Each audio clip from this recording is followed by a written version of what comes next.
জন্য আযাবের ব্যবস্থা করা হয়েছে। আল্লাহ রাব্বুল আলামিন বলেন, খুজু খাও, বাবালু খুজু বাবালু, খাও এবং ভক্ষণ করো। জাহান্নামীদেরকে যখন রক্ত এবং পুজ আইনা দিবে, সামনে আইনা হাজির করবে, তারা পিপাসার্ত অবস্থায় বলতে থাকবে, আল্লাহ খাবার দাও, খাবার দাও। তখন ফেরেশতারা তাদেরকে জাহান্নামের রক্ত এবং পুজ আইনা দিবে। আইনা দেওয়ার পর বলবে, খুজু বাবালু, খাও, ভক্ষণ করো। দুনিয়াতে আমি বহুত নিয়ামত দিয়েছি, ওই নিয়ামত খাওয়ার পরেও তোমরা আমার শুকরিয়া আদায় করো না, এখন খাও। তখন ভাগিয়ে দেওয়ার মতন কোন রাস্তা থাকবে না, পলায়ন করার মতন কোন রাস্তা থাকবে না। তাই আমাদের হায়াত স্বল্প, হায়াত একদম কম। এই অল্প কিছুদিনের হায়াতে বিশাল জিন্দেগির, অর্থাৎ বিশাল জিন্দেগির সুখ শান্তি বরবাদ করে।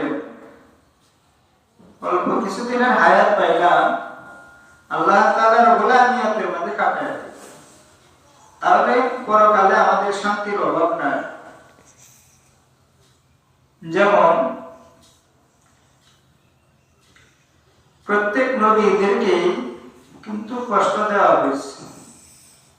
আইয়ুব আলাইহিস সালাতু ওয়াস সালাম, ওনার সারা শরীরের ভিতর কিরা হয়েছিল। একদিন ফেরেশতারা বলতেছে যে, আল্লাহ তোমার আইয়ুব বানাও তোমাকে ভুলে গেছে, তুমি আইয়ুবকে যে ধন সম্পদ দিয়েছ, আইয়ুব বানাও তোমাকে ভুলে গেছে। আল্লাহ তাআলা বলতেছে, না, আইয়ুব তো আমাকে ভুলে নাই। তখন তাও বলতেছে, না, মনে হয় ভুলে গেছে। তখন আল্লাহ তাআলা বলতেছে যে, শোনো, তোমরা দেখতে চাও আইয়ুব আমাকে ভুলে নাই? তখন আইয়ুব আলাইহিস সালাতু ওয়াস সালাম ওনাকে পরীক্ষা করতেছে। শয়তান এসে বলতেছে যে, হে আইয়ুব, তোমার গরু ছাগল উট দুম্বা ভেড়া সব মারা গেছে। যাই হোক, আমার আজকের পর থেকে গরু ছাগল উট দুম্বা ভেড়ার খেয়াল রাখতে হবে, একটা চিন্তাতে আমাকে মুক্ত করে দিবে। দ্বিতীয়বার আবার আসলো, এসে বলতেছে, আইয়ুব, তোমার সন্তানাদি আছেন তারা সব মারা গেছে। আইয়ুব আলাইহিস সালাতু ওয়াস সালাম তারপরেও বলল, আলহামদুলিল্লাহ, আল্লাহ রাব্বুল আলামিন যা পছন্দ করেন তাই করেন, আমার সন্তানের প্রতি খেয়াল রাখবেন। তৃতীয়বার এসে বলতেছে, আইয়ুব, তোমার ধন সম্পদ যা কিছু আছে সব শেষ। আইয়ুব আলাইহিস সালাতু ওয়াস সালাম বলল, আলহামদুলিল্লাহ। তারপরে আইয়ুব আলাইহিস সালাতু ওয়াস সালাম সংক্ষিপ্ত আকারে বলতেছে, ওনার সারা শরীরের ভিতর কি রাগ হচ্ছে। অথচ উনি নবী ছিলেন। ঘটনা বলা মূল উদ্দেশ্য না, উদ্দেশ্য হচ্ছে আপনার আমার ঈমানটা কিরকম আছে। সারা শরীরের ভিতর কি টকবক টকবক করতেছে। আইয়ুব আলাইহিস সালাতু ওয়াস সালাম তার উপরে আল্লাহ তাআলা শুকরিয়া আদায় করেন। তখন আইয়ুব আলাইহিস সালাতু ওয়াস সালামের সমস্ত স্ত্রী চলে গেল, একজন ছাড়া, শুধু রহিম। সেই রহিমা মানুষের দুয়ারে দুয়ারে যায় কাজ করে, যাই কিছু পায় আইনা তার স্বামীকে আর উঠা। ইবলিস শয়তান যা এলাকার ভিতর বইলা দিল যে, তোমরা রহিমাকে যে বান্দি তাকে যে তোমরা পারিশ্রম করায় যে টাকা দাও, ওর স্বামী, ওনার স্বামী সারা শরীরের ভিতর কিরা হয়েছে, তো ওকে আর কাজে দেও না, এটা হচ্ছে সরাসরি রূপ। কারণ ওকে যদি কাজে নাও আর ওই রূপ যদি তোমাদের ভিতর প্রবেশ করে, তাহলে কিন্তু মারা যাবে। তাহলে বিবি রহিমাকে কেউ কাজেও নেয় না।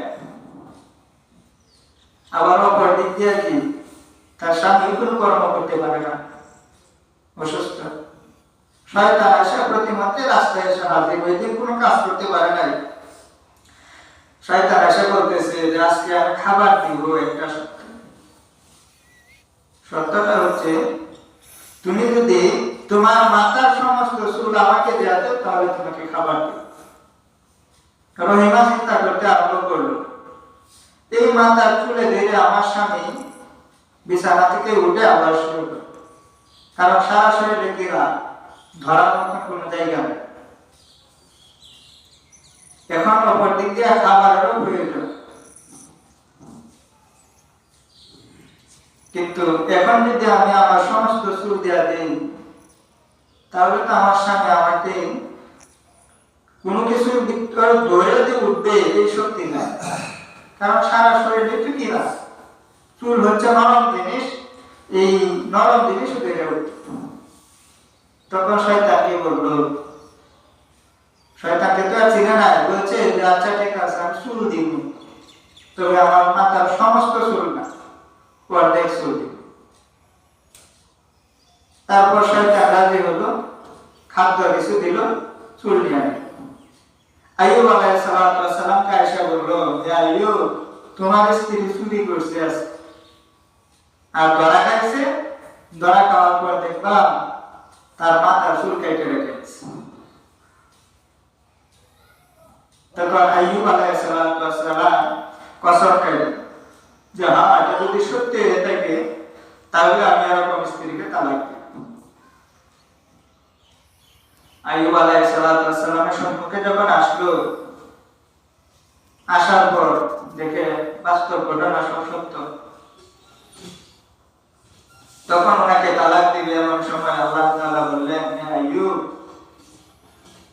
তুমি যে কসম খাইছো, হ্যাঁ তা ঠিক আছে, কিন্তু তোমার স্ত্রী রহিমা অপরাধ করে না, ওরকম ঘটনা।